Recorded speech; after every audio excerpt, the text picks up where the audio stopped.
Mahalaga po sa akin yung pag-aaral kasi yung education is yun yung pinakamalakas na kapangyarihan sa mundo, pinakamalakas na armas na sandata na hindi mananakaw kailanman. At yun yung solusyon sa kahirapan. Parang isa powerful weapon that we can change the world.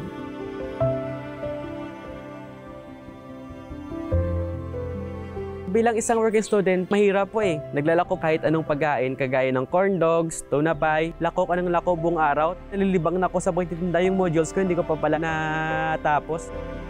Mahirap lang po kami eh. Lumaki ako nasa magulang ko na mahirap. Yung ibang mga estudyante nga dyan nakikita ko sa kanilang pamumuhay, maganda naman yung pamumuhay, matiwasay. Pero yung ginagawa nyo, hindi kayo pumapasok sa paaralan ng mabuti.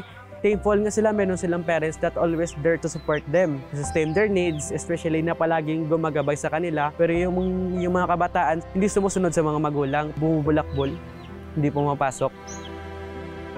Akala ko noon, madali lang. Palaging minimotivate ko yung sarili ko at pumapasok sa isip ko na palaging sumasagi. Pag sumuko ako, paano yung mga pangarap ko? Higit sa lahat, paano yung mga taong umaasa sa akin? Paano yung mga taong naniniwala sa kakayahan ko na ako'y makakatapos balang araw? Kaya hindi ako sumuko. Sabi ko, push lang, game lang, push lang, go lang, go, laban lang.